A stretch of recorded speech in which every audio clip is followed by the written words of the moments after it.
guys, what's up? Welcome back to Rankers coaching channel. आज हम class +1 के statistics for economics का chapter 1 discuss करने वाले हैं। चैप्टर का नाम है concept of economics and significance of statistics in economics. तो आज हम इस चैप्टर से related long answer type questions discuss करने वाले हैं। इस चैप्टर से related short answer type questions का वीडियो ऑलरेडी अपलोड हो चुका है, उसका लिंक आपको डिस्क्रिप्शंस में मिल जाएगा। तो चलिए वीडियो स्टार्ट करते हैं।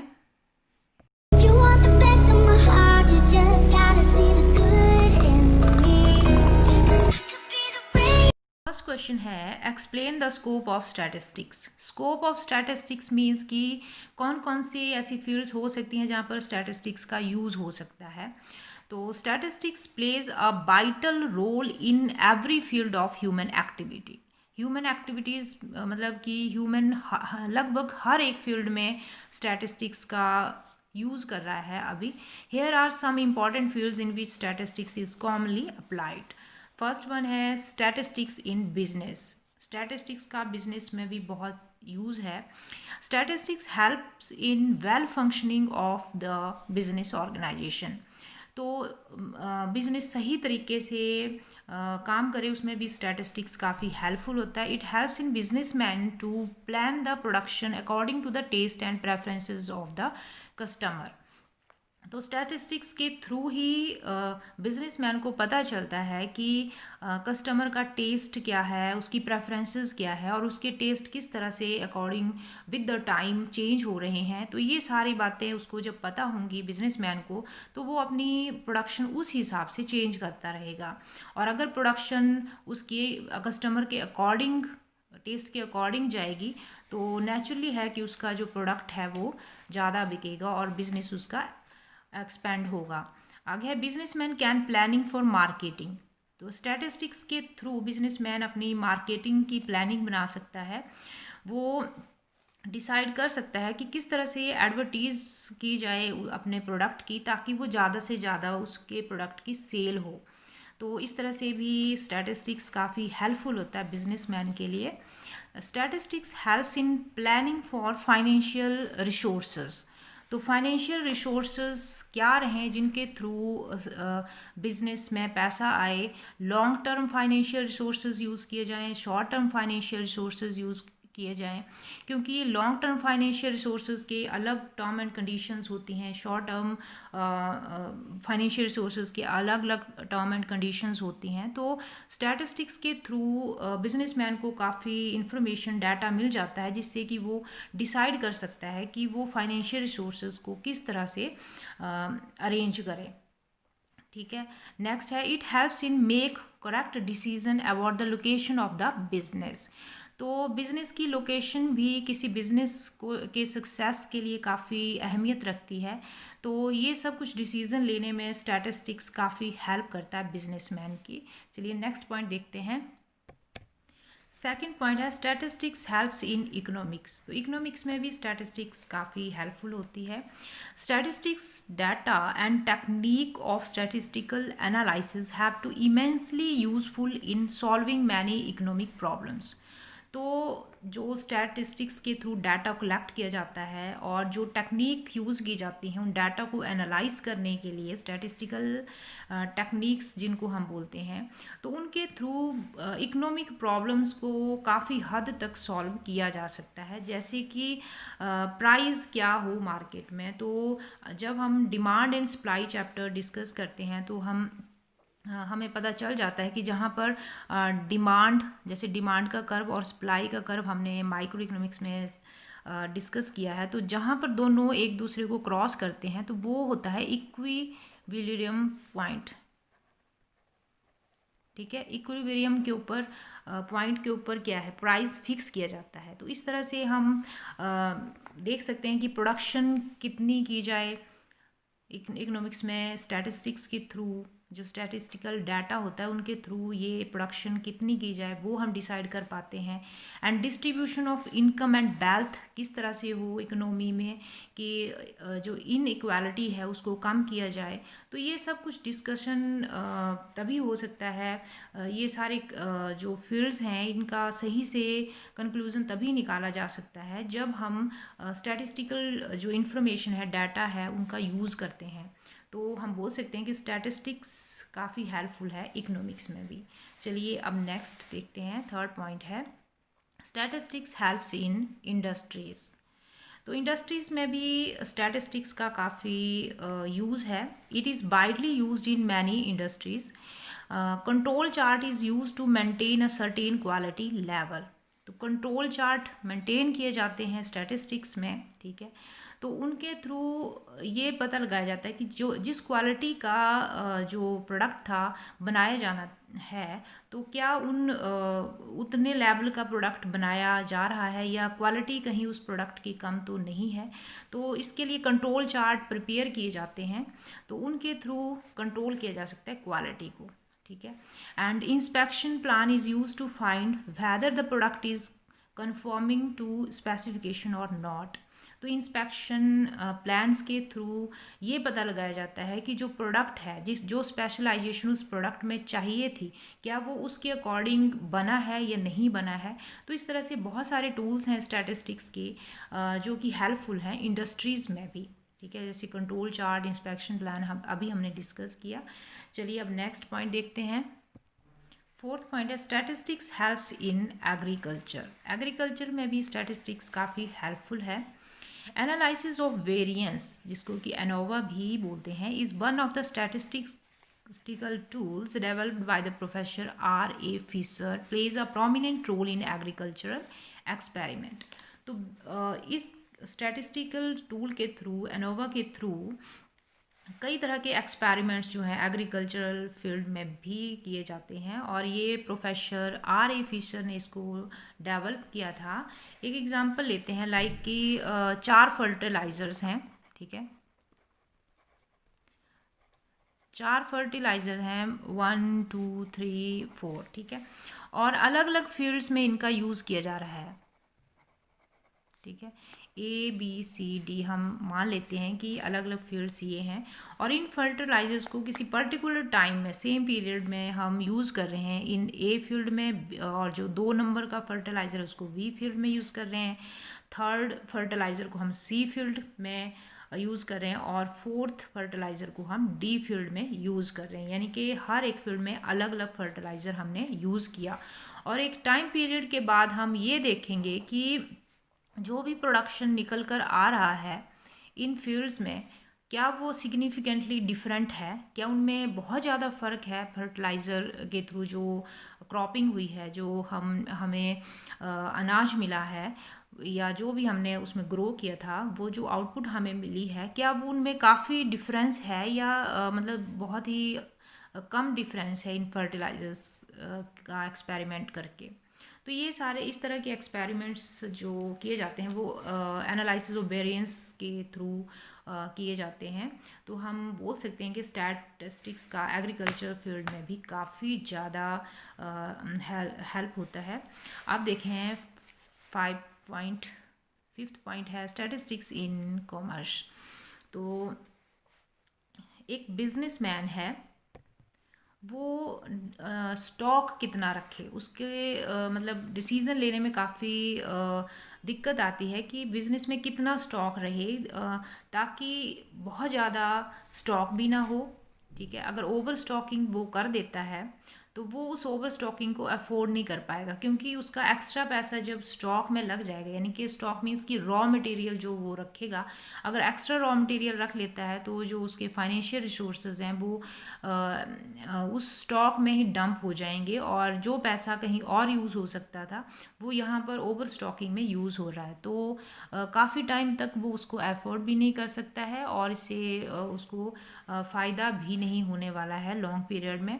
तो ज़रूरी है कि एक सही स्टॉक उसके पास हो और अगर मान लो वो कम स्टॉक अपने पास रखता है, अंडर स्टॉकिंग जिसको हम बोल सकते हैं, तो अगर कम स्टॉक उसके पास होगा, रॉ मटेरियल कम होगा जितना उसको रिक्वायर्ड है उसके बिजनेस में, तो उससे क्या होगा कि प्रोडक्शन में देरी हो जाएगी। जैसे कि मान लो रॉ मटेरियल नहीं मिलता है तो क्या होगा, प्रोडक्शन थोड़ा कम हो जाएगा। जैसे कि आज प्रोडक्शन होना था रॉ मटेरियल, कल हमें मिल रहा है, तो 2-3 दिन वो प्रोडक्शन लेट हो गया।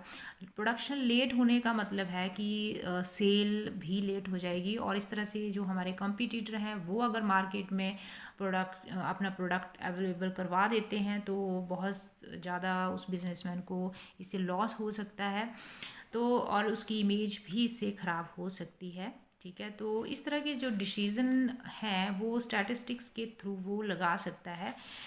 वो एस्टिमेट लगा सकता है कि he estimate the demand for his goods and adjust with his output. तो वो इस स्टॉक के रिगार्डिंग कैसे डिसीज़न लेगा कि पहले वो पता करेगा कि उसके जो प्रोडक्ट है उसकी डिमांड कितनी है मार्केट में। जब उसे डिमांड पता चल जाएगी तो वो अपने आउटपुट को उसके हिसाब से एडजस्ट कर लेगा, वो उतना स्टॉक रखेगा जितने की उसकी डिमांड है मार्केट में उसके प्रोडक्ट की। ठीक है, चलिए अब नेक्स्ट पॉइंट देखते हैं। स्टैटिस्टिक्स हेल्प्स इन एस्ट्रोनॉमी। एस्ट्रोनॉमी में भी स्टैटिस्टिक्स काफ़ी हेल्पफुल है, क्योंकि अगर वहाँ पर अगर हमें मास फाइंड आउट करना है, साइज, डिस्टेंस, डेंसिटी, इस तरह से बहुत सारी कैलकुलेशंस करनी पड़ती हैं, तो वो सारी कैलकुलेशन पॉसिबल होंगी स्टैटिस्टिक्स के थ्रू। नेक्स्ट देखिए, statistics helps in banking, state administration, research work. तो ये बहुत सारी फील्ड्स हैं जहाँ पर स्टैटिस्टिक्स का यूज़ होता है। बैंकिंग भी एक काफ़ी बड़ा सेक्टर बनता जा रहा है, तो यहाँ पर भी स्टैटिस्टिक्स के थ्रू डाटा जो है मेंटेन किया जाता है। एंड स्टेट एडमिनिस्ट्रेशन यानी कि गवर्नमेंट भी स्टैटिस्टिक्स का यूज़ करती है काफ़ी चीज़ों को कंट्रोल करने के लिए। एंड रिसर्च वर्क में भी स्टैटिस्टिक्स का बहुत ज़्यादा यूज़ होता है। लाइक कोई जैसे एक्सपेरिमेंट किए जा रहे हैं तो डेली या कुछ टाइम के बाद उनका एक्सपेरिमेंट का डाटा जो है वो कलेक्ट किया जाता है कि कितना चेंज आ रहा है जो भी रिसर्च की जा रही है। तो वो अगर जहाँ पर डाटा होगा, जहाँ पर वो सारा डाटा कलेक्ट किया जाएगा, तो वहाँ पर स्टैटिस्टिक्स तो होगी। तो इसलिए हम बोल सकते हैं कि रिसर्च वर्क में भी स्टैटिस्टिक्स का काफ़ी यूज़ होता है। तो चलिए अब नेक्स्ट क्वेश्चन देखते हैं। सेकंड क्वेश्चन है, absence of scarcity would mean absence of economics, explain with logical reasoning. यानी कि स्कैर्सिटी नहीं है तो वहाँ पर इकोनॉमिक्स भी नहीं है, तो इसको एक्सप्लेन करना है। तो नो स्कैर्सिटी मीन्स कि अगर स्कैर्सिटी नहीं है तो इसका मतलब ये हुआ कि हर चीज़ हर बंदे के लिए अवेलेबल है, किसी चीज़ की कोई कमी नहीं है। और अगर किसी चीज़ की कमी नहीं होगी तो प्राइस को फिक्स करने की ज़रूरत नहीं पड़ेगी। ठीक है, प्राइस तो तभी है जब कुछ चीज़ें स्केयर हैं, ठीक है, कम है। जैसे कि हवा है, हवा स्केयर रिसोर्सेज नहीं है, बहुत सारी हवा है, तो इसके लिए कोई पैसा पे नहीं करता है। ठीक है, तो उस टाइम अगर सारे रिसोर्सेज किसी भी रिसोर्सेज की कमी नहीं होगी तो सारे रिसोर्सेज क्या हो जाएंगे, फ्री हो जाएंगे। और अगर सारे रिसोर्सेज फ्री होंगे तो प्राइस फिक्स करने की ज़रूरत नहीं है। अगर प्राइस फिक्स नहीं करना है तो जो हम demand and supply chapter discuss करते थे, और हम ये डिस्कस करते थे कि demand curve and supply curve जहाँ पर एक दूसरे को इंटरसेक्ट करते हैं वहाँ पर इक्विलिब्रियम पॉइंट होता है, जो कि हम ऑलरेडी इसी वीडियो में डिस्कस कर चुके हैं। तो यहाँ पर जहाँ पर इक्विलिब्रियम आता था वहाँ पर प्राइस फिक्स हो जाता था। तो अगर सब कुछ फ्री है तो डिमांड एंड सप्लाई और इक्विलिब्रियम पॉइंट ये सब कुछ फाइंड आउट करने की ज़रूरत ही नहीं पड़ेगी। ठीक है, और अगर इन सब की ज़रूरत नहीं है तो फिर इकोनॉमिक्स की भी ज़रूरत नहीं है। और अगर मान लो कोई चीज़ स्केयर नहीं है, कोई किसी भी चीज़ की कमी नहीं है, तो गवर्नमेंट इंटरवेंशन की भी कोई ज़रूरत नहीं पड़ेगी। गवर्नमेंट इंटरवेंशन मीन्स कि गवर्नमेंट तभी बीच में आती है कि वो जो स्केयर रिसोर्सेज हैं वो इक्वली डिस्ट्रीब्यूट हों सिटीज़न ऑफ कंट्री के भी, जो सिटीजन्स होंगे उस कंट्री के उनके बीच, ठीक है। रीडिस्ट्रीब्यूशन करने के लिए वो गवर्नमेंट इंटरफेयर करती है और उसके लिए वो फेयर प्राइस शॉप्स खोलती हैं जिनको हम राशन शॉप्स भी बोलते हैं। तो राशन कार्ड दिया जाता है और जो फाइनेंशियली पुअर लोग हैं उनको कुछ अनाज like rice, wheat, pulses, oil जैसे कैरोसिन का तेल होता है, ये सारी चीज़ें बहुत कम रेट पर प्रोवाइड करवाई जाती हैं या फिर कई बार फ्री भी ये दी जाती हैं जो काफ़ी फाइनेंशियली पुअर लोग होते हैं उनको।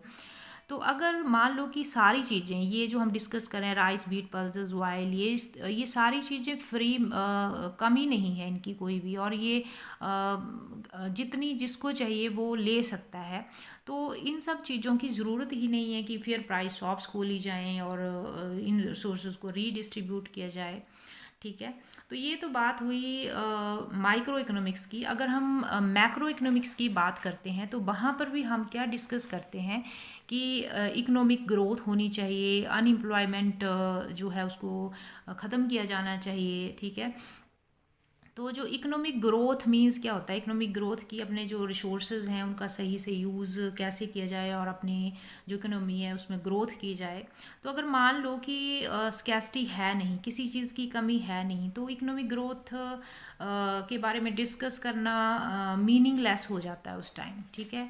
इस चीज़ का कोई मतलब ही नहीं रह जाता कि हम अपने रिसोर्सेज को सही से यूज़ करें और इकोनॉमिक ग्रोथ करें, क्योंकि सब वहाँ पर फ्री पड़ा है, ठीक है। इसी तरह से हम अनएम्प्लॉयमेंट की बात कर रहे हैं तो वो भी ये यहाँ पर क्या है कि जितना हमें चाहिए उतना हमें मिल रहा है, ठीक है। तो काम करने की ज़रूरत ही नहीं है, एम्प्लॉयमेंट का को डिस्कस करने का कोई पॉइंट ही नहीं है इधर। तो इस तरह से हमने देखा कि जो अब्सेंस ऑफ स्कैसिटी यानी कि जो स्कैसिटी यानी कि कमी किसी चीज़ की अगर नहीं है तो इकोनॉमिक्स भी वहाँ पर एग्जिस्ट नहीं होगा। तो हम बोल सकते हैं कि absence of scarcity would mean absence of economics, ठीक है। चलिए अब नेक्स्ट क्वेश्चन देखते हैं। थर्ड क्वेश्चन है define the statistics, what are its basic characteristics, ठीक है।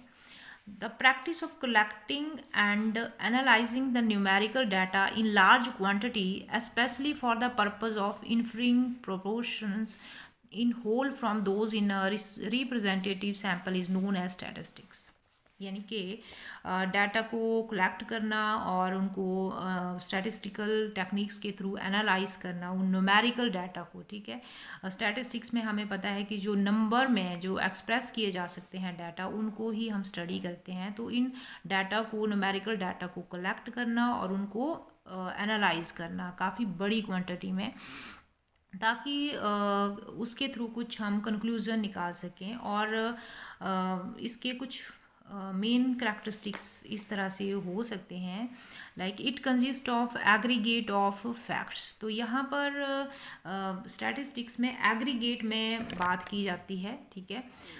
मींस कि अगर कोई सिंगल या आइसोलेटेड फैक्ट है, कोई फिगर है जो सिंगल इंफॉर्मेशन है, तो उसका स्टैटिस्टिक्स में कोई मीनिंग नहीं होता, it does not amount to statistics.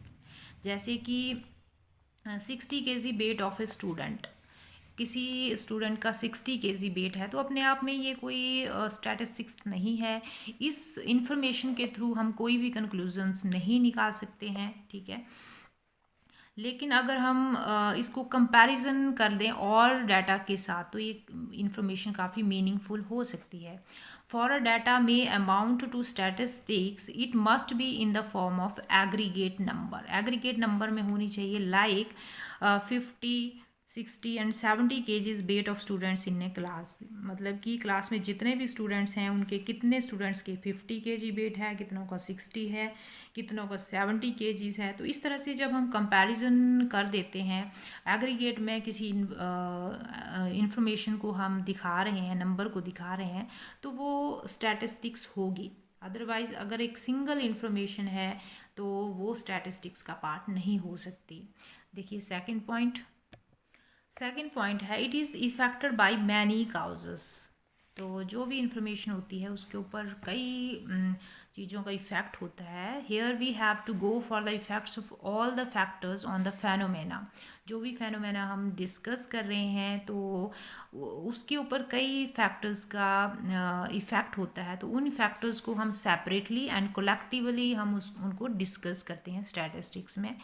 Like result of 10th in board exam depends upon, तो 10th का रिज़ल्ट आया है तो उस रिज़ल्ट किस तरह का रहा है, उस रिज़ल्ट के ऊपर कई चीज़ों का इफ़ेक्ट होगा। लाइक स्टैंडर्ड ऑफ टीचर्स का स्टैंडर्ड क्या था, उनका टीचिंग मेथड क्या रहा होगा, टीचिंग एड्स बच्चों को कितनी मिली है, मतलब कि वो ऑनलाइन वीडियोस के थ्रू अपने जो प्रॉब्लम्स थी उनको सॉल्व कर रहे हैं, कोई और प्रैक्टिकली टीचर्स के द्वारा उनको समझाया जा रहा था, या फिर उनको सिर्फ थ्योरी जैसे रट्टा टाइप उसको करवाया जा रहा था। तो इस तरह से उनको एड्स कितनी दी जा रही थी टीचिंग, जब टीचिंग एड्स जिसको हम बोल सकते हैं, and practicals performance of the students, practically कितना उनको समझाया जा रहा था, and standard of students observations, और स्टूडेंट्स कितना ऑब्जर्व कर पा रहे थे जो भी उनको सिखाया जा रहा था, and standard of question paper क्या था, जो क्वेश्चन पेपर आया था वो सिंपल था या फिर थोड़ा उसका स्टैंडर्ड हाई था, and how evaluate the paper, यानी कि जो आंसर शीट्स थी उनको किस तरह से इवेलुएट किया जा रहा था। तो ये सारी चीज़ें हैं जिनका कि 10th के रिज़ल्ट के ऊपर इफ़ेक्ट होगा। तो ये सारी चीज़ें सेपरेटली एंड कोलेक्टिवली डिस्कस की जाती हैं स्टैटिस्टिक्स में, ठीक है। एंड थर्ड पॉइंट है it should be numerically expressed. तो जो भी स्टैटिस्टिक्स में डाटा या इन्फॉर्मेशन लिया जाता है उनको न्यूमेरिकली एक्सप्रेस होना ज़रूरी है, एंड अगर वो न्यूमेरिकली नहीं दिखाए जा सकते हैं तो वो स्टैटिस्टिक्स का पार्ट नहीं हो सकती है इन्फॉर्मेशन, चाहे वो कितनी ही ज़्यादा ज़रूरी क्यों ना हो। लाइक कि कोई बंदा कितना ऑनेस्ट है, तो इस चीज़ को हम न्यूमेरिकली नहीं दिखा सकते, ठीक है। जैसे कि वेट है तो वेट को हम बता सकते हैं कि 50 kg, 40 kg, 70 kgs, ठीक है। तो ये स्टैटिस्टिक्स का पार्ट हो सकता है। इसी तरह से प्रॉफिट एंड लॉस हम पता कर सकते हैं, 20,000 का प्रॉफिट हो गया या 10,000 का लॉस हो गया, ये न्यूमेरिकली एक्सप्रेस्ड किए जा सकते हैं। तो इस तरह की इंफॉर्मेशन जो कि नंबर्स में हम दिखा सकते हैं वो स्टैटिस्टिक्स का पार्ट होंगी, और जिनको हम नंबर्स में नहीं दिखा सकते वो स्टैटिस्टिक्स का पार्ट नहीं हो सकती। चलिए नेक्स्ट पॉइंट देखते हैं। फोर्थ पॉइंट है it must B estimated accurately. तो जो भी इंफॉर्मेशन कलेक्ट की जा रही है वो एक्यूरेट होनी चाहिए। For getting reasonable standard of accuracy the field of inquiry should not be very large. तो जो भी फील्ड हम डिस्कस कर रहे हैं, जो भी फेनोमेना हम डिस्कस कर रहे हैं, वो उसके जो उसका एरिया है वो काफ़ी बड़ा नहीं होना चाहिए। एक रीज़नेबल फील्ड, मतलब कि एक फेयर साइज़ की जो हम बोल सकते हैं इंक्वायरी फील्ड होनी चाहिए।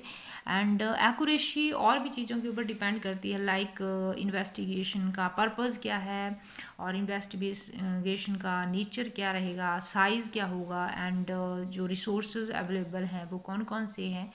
तो ये ज़रूरी है कि जो भी एस्टिमेट लगाए जाएं वो एक्यूरेट हों, ठीक है। एंड नेक्स्ट पॉइंट है fifth, it should be collected in a systematic manner. तो जो भी डाटा कलेक्ट किया जाए वो ज़रूरी है कि किसी ट्रेंड इन्वेस्टिगेटर या ट्रेंड एक्सपर्ट के द्वारा उसको कलेक्ट किया जाए, ठीक है। अगर मान लो कि स्टैटिस्टिक्स किसी ट्रेंड या एक्सपर्ट के द्वारा कलेक्ट नहीं किया जाता है तो उसके मतलब एक्यूरेट होने के चांसेस जो हैं वो बहुत कम है। हो सकता है कि डाटा जो निकल कर आ रहा है वो सही ना हो, और डाटा अगर सही नहीं होगा तो हमारे कंक्लूजन भी सही नहीं होंगे। तो ये ज़रूरी है कि सिस्टमेटिक मैनर से सारा का सारा डाटा कलेक्ट किया जाए। नेक्स्ट पॉइंट है sixth, it should be collected for a pre determined purpose. तो हमें पता होना चाहिए कि जो भी इंफॉर्मेशन हम कलेक्ट कर रहे हैं तो वो किस लिए कर रहे हैं। अगर पर्पस क्लियर नहीं होगा तो उतना बढ़िया डाटा हम कलेक्ट नहीं कर पाएंगे। तो मेक श्योर कि जो भी डाटा कलेक्ट किया जा रहा है तो पर्पस क्या है उसको कलेक्ट करने का वो क्लियर होना चाहिए। नेक्स्ट पॉइंट देखिए, It should be capable of comparing to each other. It means figures collected should be homogeneous for comparison and not heterogeneous. Homogeneous means कि same type of information होनी चाहिए. Like अगर kg में कोई data है तो वो सारा डाटा kgs में ही होना चाहिए. अगर अलग यूनिट में उसको मेज़र कर रहे हैं हम तो उनको कंपैरिजन नहीं किया जा सकता है. लाइक सेल ऑफ 10,000 रुपीज़, हम रुपीज़ में इसको दिखा रहे हैं. Result of 80%, mileage of 80 kilometre. ठीक है, तो अब एक जो है इन्फॉर्मेशन वो रुपीज़ में है, एक परसेंटेज में है, एक किलोमीटर्स में है. अगर हम इन तीनों इन्फॉर्मेशन को का कंपैरिजन करना चाहें तो कोई भी कंपैरिजन नहीं बनता है, क्योंकि ये हिट्रोजीनियस अलग अलग तरह की इन्फॉर्मेशन है. तो और ये इनको कंपेयर करना एक तरह से इम्पॉसिबल ही होगा. तो ज़रूरी है कि जो भी इंफॉर्मेशन हम ले रहे हैं वो होमोजेनियस होनी चाहिए, एक जैसी होनी चाहिए. चलिए नेक्स्ट क्वेश्चन देखते हैं. नेक्स्ट क्वेश्चन है explain the main limitations of statistics. Limitations means कि जो कमियां क्या क्या हैं स्टैटिस्टिक्स में, क्या क्या मतलब लूप होल्स हैं स्टैटिस्टिक्स में. तो फर्स्ट पॉइंट है only study of numerical facts, यानी कि सिर्फ न्यूमेरिकली एक्सप्रेस्ड इंफॉर्मेशन को ही हम स्टैटिस्टिक्स में दिखा सकते हैं. कोई भी फेनोमेना कितना भी क्वालिटी वाला हो, यानी कि like honesty, friendship, wisdom, health, justice, ये सारी चीज़ें काफ़ी अहमियत रखती हैं. लेकिन अगर हम इन चीज़ों को न्यूमेरिकली 1 2 3 4 जिसको हम नंबर्स बोलते हैं इनमें एक्सप्रेस नहीं कर पा रहे हैं तो वो स्टैटिस्टिक्स का पार्ट नहीं हो सकती. तो ये भी एक स्टैटिस्टिक्स की कमी है, क्योंकि ये चीज़ें जैसे ऑनेस्टी, कोई एम्प्लॉई है वो काफ़ी ऑनेस्ट है, काफ़ी अहमियत रखती है किसी भी बिज़नेस में. लेकिन क्योंकि वो न्यूमेरिकली हम उसको एक्सप्रेस नहीं कर पाएंगे तो उस चीज़ को हम स्टैटिस्टिक्स में ऐड नहीं कर पाएंगे. तो इससे क्या होगा कि गलत कंक्लूज़न निकल कर आएंगे. तो हम बोल सकते हैं कि ये बहुत बड़ी लिमिटेशन है स्टैटिस्टिक्स की, कि इसमें सिर्फ न्यूमेरिकली इंफॉर्मेशन को ही हम लेते हैं. सेकंड है स्टडी ऑफ एग्रीगेट ओनली. तो यहाँ पर सिर्फ एग्रीगेट में ही इंफॉर्मेशन को लिया जाता है, एवरेज में हम इंफॉर्मेशन को लेते हैं. सिंगल कोई इंफॉर्मेशन है तो उसको अवॉइड किया जाता है यहाँ पर. तो कई बार ये मिसलीडिंग भी हो सकती है. जैसे कि मान लो कि हम बोलें कि पर कैपिटा इनकम, इंडिया के जो पर कैपिटा इनकम है वो 50,000 रुपीज़ है. तो इसका मतलब ये नहीं है कि हर एक सिटीज़न की जो इनकम है वो 50,000 रुपये ही है. कुछ इस तरह के होंगे सिटीजन जिनकी 10,000 रुपये इनकम होगी और कुछ होंगे जिनकी 70,000 रुपये या 80,000 रुपीज़ या बहुत ज़्यादा होगी. ठीक है, तो जब इंफॉर्मेशन को एग्रीगेट हम एवरेज में जब हम दिखाते हैं तो का इंफॉर्मेशन जो है वो काफ़ी मिसलीडिंग निकल कर आती है. ठीक है, जब हम उसको एवरेज में दिखा रहे हैं. और दूसरी बात कि यहाँ पर अगर कोई सिंगल इंफॉर्मेशन दे रहे हैं, जैसे कि राम की 2 बहनें हैं तो उसकी कोई भी मीनिंग नहीं है, या राम ने 80% मार्क्स लिए 10th के एग्ज़ाम में तो कोई भी उस इंफॉर्मेशन का मीनिंग नहीं है. लेकिन जब हम किसी और के साथ उस इंफॉर्मेशन को कंपैरिजन कर देते हैं, जैसे कि राम के जो मार्क्स हैं वो दूसरे स्टूडेंट्स के मार्क्स के साथ, जैसे कि और स्टूडेंट्स के 70 हैं या 90 हैं या 60 हैं, कंपैरिजन जब कर देंगे तो वो स्टैटिस्टिक्स का पार्ट होगी. तो ये भी एक लिमिटेशन है स्टैटिस्टिक्स के लिए. Homogeneity of data is an required condition. तो होमोजेनिटी मींस कि जो भी इंफॉर्मेशन है वो एक जैसी होनी चाहिए, सिमिलर टाइप ऑफ होनी चाहिए, तभी उनका कंपैरिजन हो सकता है. अदरवाइज़ कंपैरिजन पॉसिबल नहीं होगा. लाइक अगर इंफॉर्मेशन परसेंटेज में है तो सारे जितना भी डाटा है वो परसेंटेज में ही होना चाहिए ताकि उनको आपस में कंपेयर किया जा सके. नेक्स्ट है results are true only on an average. तो जैसा कि अभी हमने डिस्कस किया कि अगर एवरेज में इंफॉर्मेशन गिवन है सॉरी, अगर एवरेज में इंफॉर्मेशन स्टैटिस्टिक्स में दी जा रही है तो ज़रूरी नहीं है कि वो सही है। लाइक एक स्टूडेंट्स के मार्क्स मान लो कि 80% मार्क्स आते हैं 10th के एग्ज़ाम में, या 90% आते हैं, तो इसका मतलब ये नहीं है कि उसके हर सब्जेक्ट में 80 मार्क्स हैं। कुछ सब्जेक्ट्स में उसके 90 मार्क्स भी होंगे और कुछ सब्जेक्ट्स में उसके 60 मार्क्स भी होंगे। तो एवरेज में इंफॉर्मेशन दिखाई जाती है स्टैटिस्टिक्स में, जो कि सही नहीं है। विदाउट रेफरेंस रिजल्ट्स में प्रूव टू बी रॉन्ग। तो रिजल्ट्स जो हैं वो काफ़ी गलत हो सकते हैं। तो हमें पता होना चाहिए कि जो भी रिजल्ट्स हैं वो किन डाटा को डिस्कस करके निकाले गए हैं, वो डाटा किन कंडीशंस में, किन सर्कमस्टांसेस में उनको कलेक्ट किया गया था। तो वो सारी जानकारी यहाँ पर होनी चाहिए। जैसे कि मान लो कोई एक बिज़नेस है और उसके जो प्रॉफिट हैं 3 सालों के, वो 1,000 रुपये, 2,000 रुपये और 3,000 रुपये रिस्पेक्टिवली, इस तरह से उसके प्रॉफिट हैं। और एक सेकंड बिजनेस है, उसके जो प्रॉफिट हैं वो 3,000 रुपीज़ फर्स्ट ईयर का, सेकंड ईयर का जो प्रॉफिट है उसका वो 2,000 रुपीज़ है, एंड थर्ड ईयर का जो प्रॉफिट है वो 1,000 रुपीज़ है। तो अगर हम इन तीनों का एवरेज निकालते हैं तो ये आ जाएगा 6,000, ठीक है, एंड डिवाइड बाई 3 करेंगे तो ये 2,000 निकल कर आ जाएगा यहाँ पर। और यहाँ पर भी 6,000 डिवाइड बाई 3 जब हमने एवरेज निकाला तो दोनों का ही 2,000 निकल कर आ जाएगा एवरेज, ठीक है।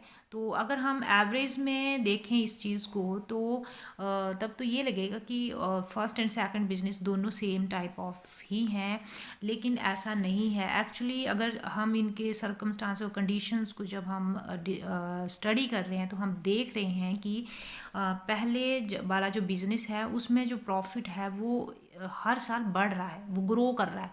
और जो सेकंड बिजनेस है उसका प्रॉफिट पहले 3 था, फिर 2, 1, यानी कि वो जो प्रॉफिट है उसका कम हो रहा है, तो वो बिजनेस ग्रो नहीं कर रहा है। तो ये ज़रूरी है कि किन सर्कमस्टांसेस में हमने इंफॉर्मेशन को कलेक्ट किया है और वो सारी चीज़ें डिस्कस की जाएं, ताकि जो भी रिज़ल्ट्स हम निकालें, जो भी हम कंक्लूजन निकालें, वो गलत ना हो, ठीक है। आगे है statistics can be use correctly by investigator और एक्सपर्ट्स। और जो भी स्टैटिस्टिक्स के डाटा हम कलेक्ट करते हैं तो अगर वो एक्सपर्ट के द्वारा उसका यूज़ किया जाता है, तो क्योंकि उसने उनके रिगार्डिंग काफ़ी ज़्यादा स्टडी की होती है और वो सही एस्टिमेट्स उनके थ्रू लगा सकता है, तो एक अच्छा कंक्लूज़न निकल कर आ सकता है, ठीक है। और अगर मान लो कोई ऐसा बंदा जिसको कि स्टैटिस्टिक्स टूल्स टेक्निक्स के बारे में बिल्कुल भी नॉलेज नहीं है और वो कंक्लूज़न निकालता है उन डाटा के थ्रू, तो वो काफ़ी ज़्यादा मिसलीडिंग होगा, काफ़ी ज़्यादा सच्चाई से दूर होगा, गलत होगा। तो ये भी काफ़ी लिमिटेशन है स्टैटिस्टिक्स की कि कोई इन्वेस्टिगेटर या एक्सपर्ट ही सही कंक्लूज़न निकाल सकता है। अगर कोई एक सिंपल लेमैन अगर कंक्लूज़न निकालेगा तो उसका कंक्लूज़न उतना अच्छा नहीं होगा। एंड 7th पॉइंट है प्रॉन टू मिसयूज़। तो इसका काफ़ी ज़्यादा मिसयूज़ भी हो सकता है। अगर कोई चाहे तो इन डाटा को अपने जो उसके प्री डिटरमाइंड जो ऑब्जेक्ट हैं उनको फुलफ़िल करने के लिए स्टैटिस्टिकल डाटा का यूज़ कर सकता है। तो ये सारी की सारी जो है लिमिटेशंस हैं स्टैटिस्टिक्स की, जो कि एक स्टैटिस्टिक्स में हम बोल सकते हैं कि लूप होल्स हैं इसके। तो चलिए नेक्स्ट क्वेश्चन देखते हैं। 5th क्वेश्चन है describe the main stages of statistics and related tools. तो कौन कौन सी स्टेजेस हैं स्टैटिस्टिक्स की और उनसे रिलेटेड टूल्स क्या हैं, मतलब कि इन स्टेजेस में कौन कौन सी टूल्स, किन किन टेक्निक्स का यूज़ किया जाता है, तो वो यहाँ पर हमने डिस्कस करना है। तो फर्स्ट स्टेज है कलेक्शन ऑफ डाटा। तो सबसे पहले स्टैटिस्टिक्स में डाटा को कलेक्ट किया जाता है। इट रेफर्स टू गैदर और collect some statistical facts by different method. अलग अलग मेथड से डाटा को कलेक्ट किया जाता है और टूल्स हो सकते हैं। फर्स्ट स्टेज के लिए सेंसस मेथड हो गया, सैम्पल मेथड हो गया, इसी तरह से और भी बहुत सारे तरीके हो सकते हैं डाटा को कलेक्ट करने के लिए। तो ये जो टूल्स हैं डाटा को कलेक्ट करने के लिए वो भी हम साथ के साथ ही इधर आपको दिखा रहे हैं। तो फर्स्ट जो स्टेज है कलेक्शन ऑफ डाटा है एंड इसके regarding tool census method and sample methods हैं। सेकंड स्टेज आएगी ऑर्गेनाइजेशन ऑफ डाटा। तो जो भी इंफॉर्मेशन कलेक्ट की गई है उसको किस तरह से सिस्टमेटिक वे से अरेंज किया जाए, ठीक है। सेकंड स्टेज में हम अरेंज करेंगे जो भी इंफॉर्मेशन कलेक्ट की गई है और इसके लिए टूल्स रहेंगे। टूल्स मीन्स कि स्टैटिस्टिकल टेक्निक्स रहेंगी, array of data and tally bars, ठीक है। थर्ड पॉइंट है प्रेजेंटेशन ऑफ डाटा। डाटा को प्रेजेंट करना, जो भी हमने अरेंज किया डाटा उसको किस तरह से प्रेजेंट किया जाए ताकि वो ज़्यादा इफ़ेक्टिव हो, ज़्यादा समझ में आए, ज़्यादा अच्छा कंक्लूजन निकल कर आए। In this organise data are then represent in graph diagrams. तो उनको इस तरह से अलग अलग तरीके से दिखाया जाता है। तो इसके स्टैटिस्टिकल टूल होंगे इस स्टेज में, थर्ड स्टेज में टेबल, ग्राफ्स, डायग्राम्स। तो ये स्टैटिस्टिकल टूल हैं जिनके थ्रू काफ़ी इफेक्टिवली इन डाटा को प्रेजेंट किया जाता है। चलिए नेक्स्ट देखते हैं fourth point, analysis of data. Here presented data analysed further, यानी कि जो भी डाटा हमने प्रेजेंट किया है उसको एनालाइज किया जाता है, ठीक है। और इसको एनालाइज करने के लिए जो टूल्स हैं स्टैटिस्टिक्स में, लाइक परसेंटेज में उसको कन्वर्ट किया जाएगा इन्फॉर्मेशन को, एवरेज में, या फिर कोरिलेशन इसका फाइंड आउट किया जाएगा, रिग्रेशन कोफिशिएंट। ये सारे अलग अलग चैप्टर हैं जो कि हम आगे डिस्कस करेंगे। तो इन टूल्स के थ्रू सारे का सारा डाटा जो भी प्रेजेंट किया गया है उसको एनालाइज किया जाता है, ठीक है। अब नेक्स्ट स्टेज है fifth, interpretation of data.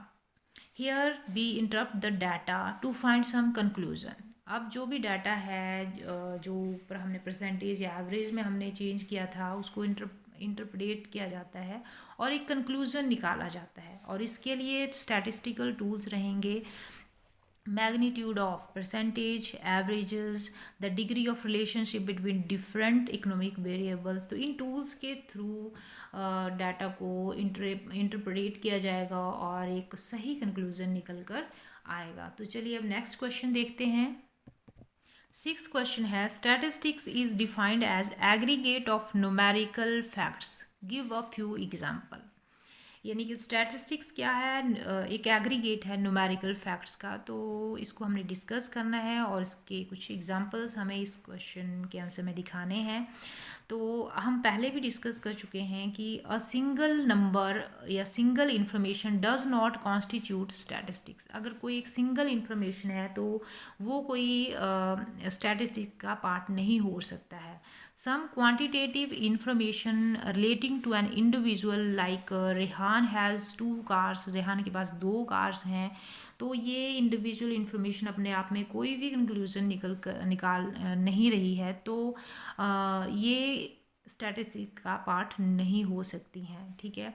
So it cannot be taken as statistics, only aggregate of data will be taken as statistics।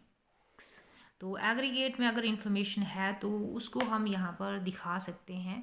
जैसे कि मान लो ऊपर हम बोल रहे थे कि Rehan has 2 cars and Reema has only 1 car, Sohan has 3 cars. तो इस तरह से अगर हम कंपैरिजन कर देते हैं इस सिंगल इंफॉर्मेशन का एक तो वो उस टाइम फिर यूज़फुल बन जाती है, कोई कंक्लूजन हम उसके थ्रू निकाल सकते हैं, ठीक है।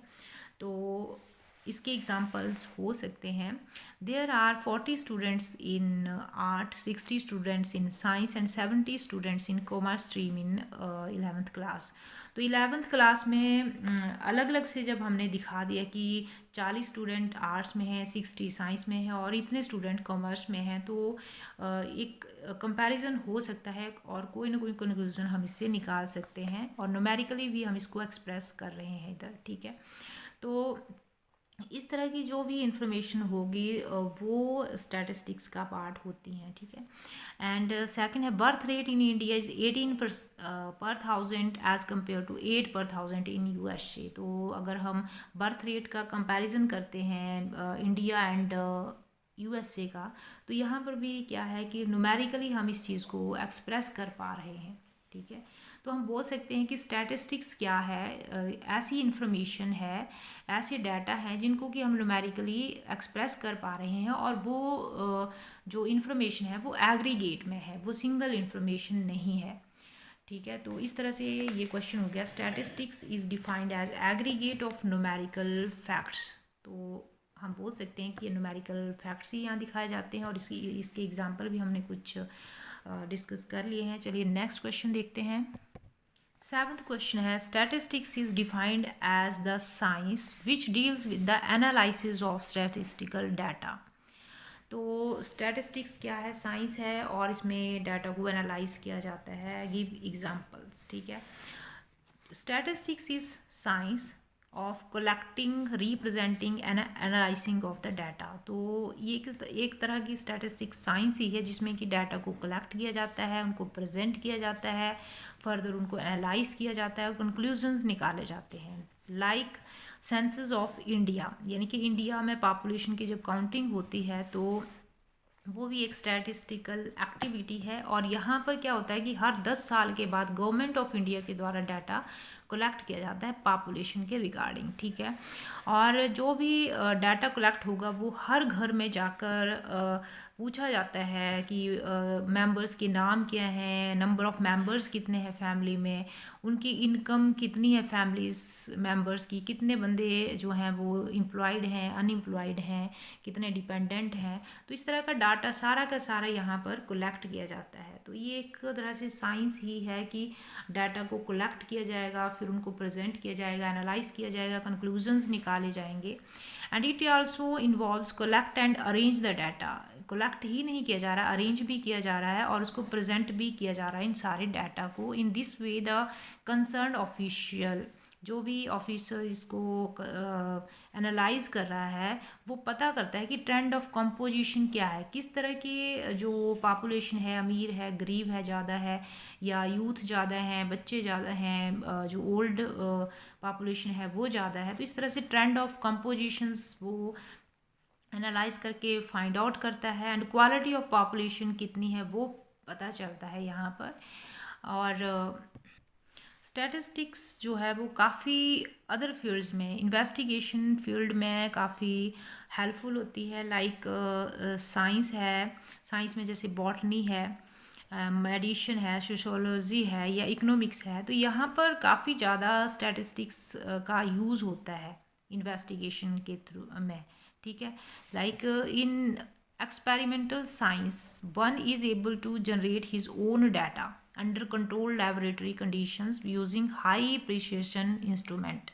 तो कोई भी एक्सपेरिमेंट मान लो साइंस का किया जा रहा है तो वहाँ पर बहुत ही अच्छी तरह के मतलब हाई क्वालिटी के, हाई जो प्रिसिशन इंस्ट्रूमेंट मीन्स कि वहाँ पर जो काफ़ी अच्छा डाटा या जो कैलकुलेशन है करके वो इंस्ट्रूमेंट दिखाते हैं, बहुत ही स्लाइटली जो भी चेंजेस होते हैं उनको भी वो रीड कर लेते हैं। इस तरह के इंस्ट्रूमेंट वहाँ पर यूज़ होते हैं।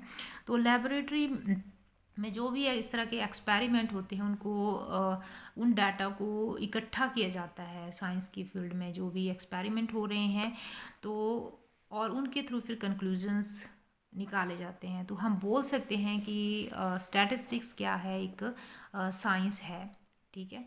नेक्स्ट क्वेश्चन देखते हैं।